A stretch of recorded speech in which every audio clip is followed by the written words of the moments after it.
show. All right, welcome everybody to the Daily Solutions podcast. This is. Oh, you go. I wasn't done with my part yet. I'm really sorry. It's fine. Should we just take it again? This is Ashkahn. Graham. All right, what's our question? Question is, our weekends are booked up, but our weekdays are so slow. What kinds of people float during the week, and how do we get them into our tanks? Yeah, that's not an uncommon thing for float centers. No, weekends are just naturally way easier to fill up. It's probably one of those most people are on a weekday on, weekend off schedule, and they plan fun things for the weekend. And I'd really put it into three categories. Like, I put the week into three different chunks. I'd say there's... This is very non-conventional, Usually we just talk about weekdays and weekend, not like and they're all wrong. Everybody else is wrong. Here's how you should think about it.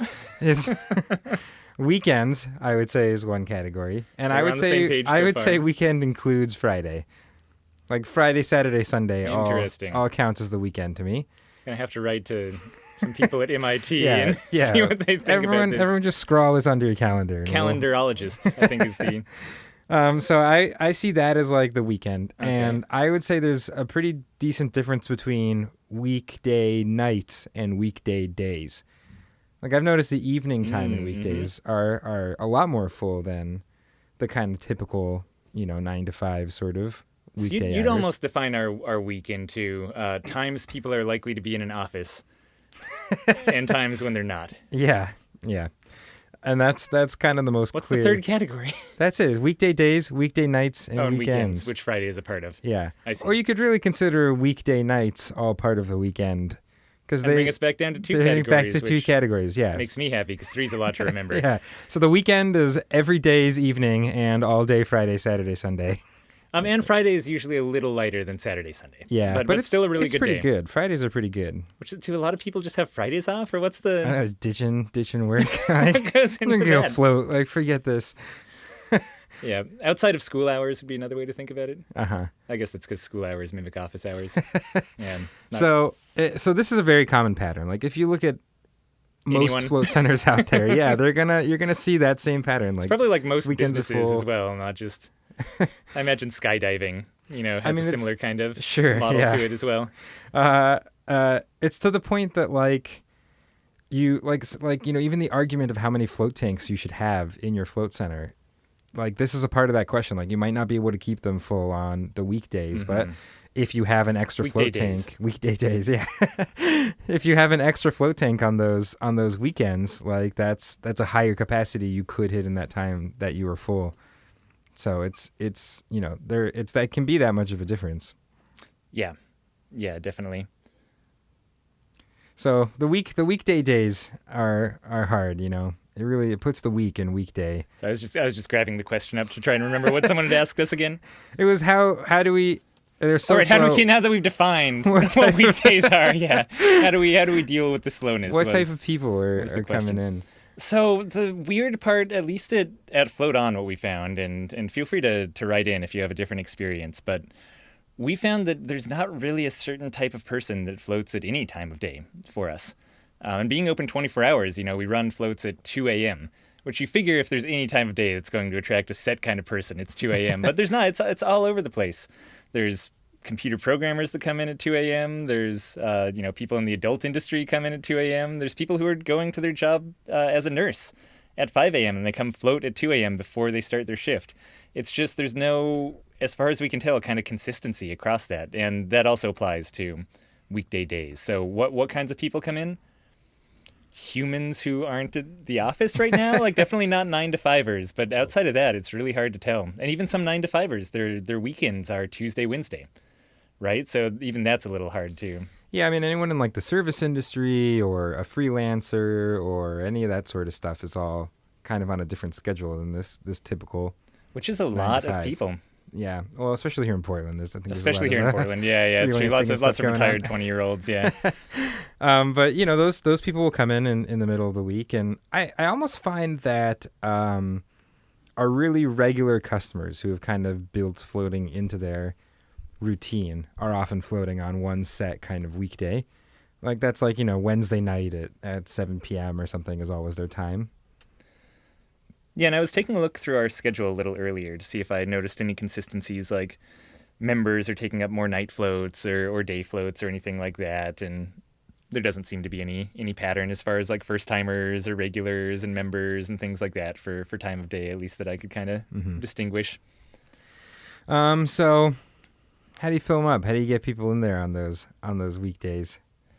And I also recommend like the morning. One more thing. What? Just Okay. further, I thought you were asking me a question. I was. Usually it's Hold polite on, to hold on. pause for an answer after you ask a question. I do often see that like the later it gets in the day, even as soon as it hits like 3 p.m. or something, things start to get busier. Like the earlier in the morning on a weekday, kind of like the lighter, and then it gets more and more full like at 1 p.m. and then more at 3 p.m. and like people must be getting off work like real early or something. Yeah, I think that also might be a Portland thing. Like the hardest time that we have to When fill up people is are 7 waking a.m. up. It really like 7 a.m. is light, then 9 a.m. is more filled but still light, Yeah. and then by 11 it kind of is evened out for our daytime, and then around 5 p.m. it really Then picks it up just past gets then and gets solid. into evening time. But yeah, our morning floats are historically 7 a.m. is as difficult for us to fill as 2 a.m. if that says anything about Portland and our early rising habits. So how do we fill these up? I'm Yeah. glad you asked, Ashkahn. Thanks.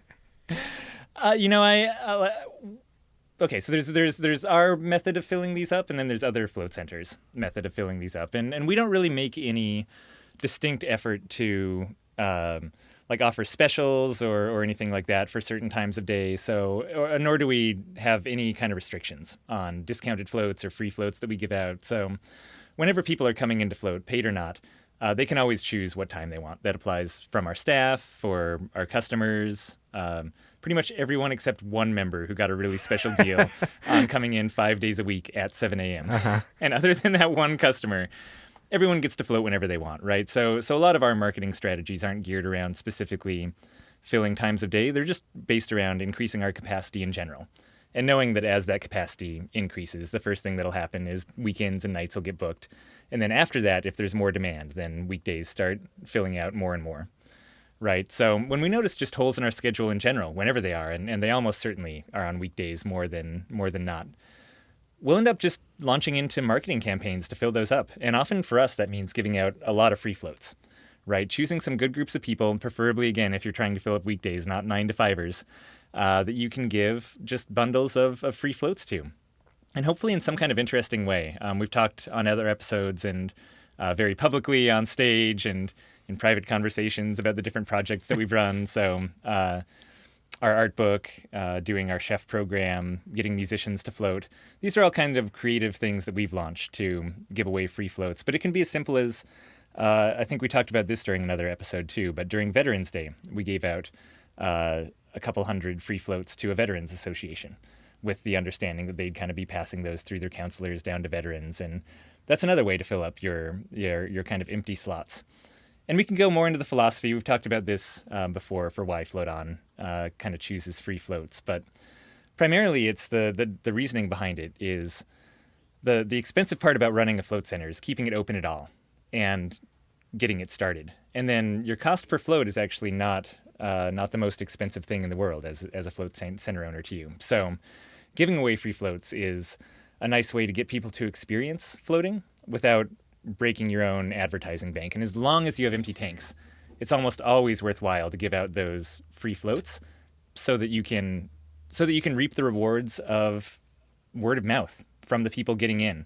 And even if we had 2 full days of just nothing but free floats filling up the schedule, but that schedule was full, I think the next 5 days would see a big boom and would be less empty during the daytime hours as a result of that. And we do see that when we've run these big programs and given out a ton of free floats. Like, we'll have really busy months after that because there's just so many people out there talking about floating. You know, they're like, "Why'd you skip work on Tuesday?" And they're like, "Oh, I was down at this float tank center." Yeah, so we do know other centers that take a more tactical approach, right, and actually have times of day where Right. You can either get specific memberships that are only valid for those times of day but are cheaper than the regular memberships, or they just have regular one-off floats but that are cheaper from, for example, 11 a.m. through 3 p.m. on Kinda like a weekdays, happy Monday through hour- Friday, Monday through happy hour Thursday. float thing. Yeah, exactly, like happy hour floats. Yeah, I mean, some people will like even build it in so that you can float during these. You get like 4 floats during these times, and you can float like as much as you want in the mornings on weekdays, and kind of different structures like that really encourage people to fill those times that are less popular. Yeah, and I've heard that those work pretty well. So definitely, if you're at an end of things that you've thought of to experiment for yourself, and you haven't experimented with actually just reducing the prices during different times of day, that might be something that really benefits your center. For us, you can add complexity is one of the difficulties. So you just have to make sure that that doesn't layer on top of a bunch of other promotions you're doing and make things like really confusing. that's what I was going to say for us too. Like the reason that we haven't done that is just because we try to be as simple as possible in kind of all of our promotions and our pricing, and because we don't like giving discounts. Again, like our model at Float On is very much, I'd rather give away free floats to get people to try it and just know that, again, those will kind of cascade into the times of day that I want, rather than give discounts to specifically fill certain times. And there's no right or wrong way to do either of those. That's just kind of our Float On philosophy at work, and lines up with a bunch of other business practices that we have, so works well for us. And I mean, they are just naturally lighter times too. So I wouldn't feel like you're specifically doing anything wrong if you're noticing that pattern. Right. I mean, if it's dropping off from 100% full on the weekends to 20% full during the weekdays, that's where I'd say kick in some emergency gear. If it's going from like 80% on Ashkahn's extended weekends of nights plus Friday plus Saturday plus Sunday. Yeah, it's the time I take off. I mean, and then that's dropping down to like 70% during weekdays or something like that. Like that's just to be expected. They're naturally not going to fill up as much. But if there's a giant differentiation, I would say, yeah, kick into drive and try to solve that. But any empty tank to me feels painful. Like whenever, I mean, our tanks in Float On are our marketing. We don't spend very much marketing dollars on advertising, and we spend a lot of effort actually just filling up all of our slots. Again, paid floats or free floats. So it could also, I just think the more full your schedule is in general, like the more marketing you're doing, the more it starts to fill those spots that are maybe not people's like first choice. Like if someone calls into Float for 5 p.m. and everything from 5 p.m. onwards that night is booked, they'll be like, okay, yeah, I'll make 3 p.m. work. So stuff like that can fill up the other spots too. So generally just improving the amount of people who are floating through whatever your marketing is doing or through those free floats, has a kind of ripple effect. Yep. So there you go. There's no specific type of person, at least that we've noticed, that floats during weekdays. That problem is exceptionally common. Other than people who don't have 9-to-5 jobs. Other than people who don't have 9-to-5 jobs.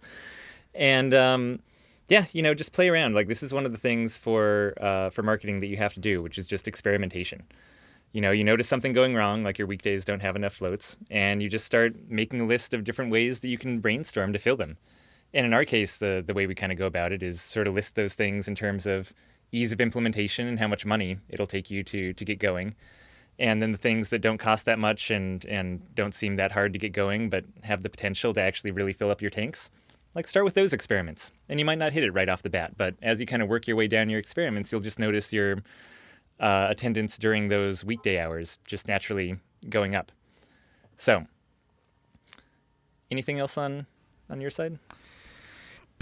No, I think that's good. All right. Thanks for the question. And if you have any others that you want to send in, go to floattanksolutions.com/podcast. And we will talk to you tomorrow. Bye.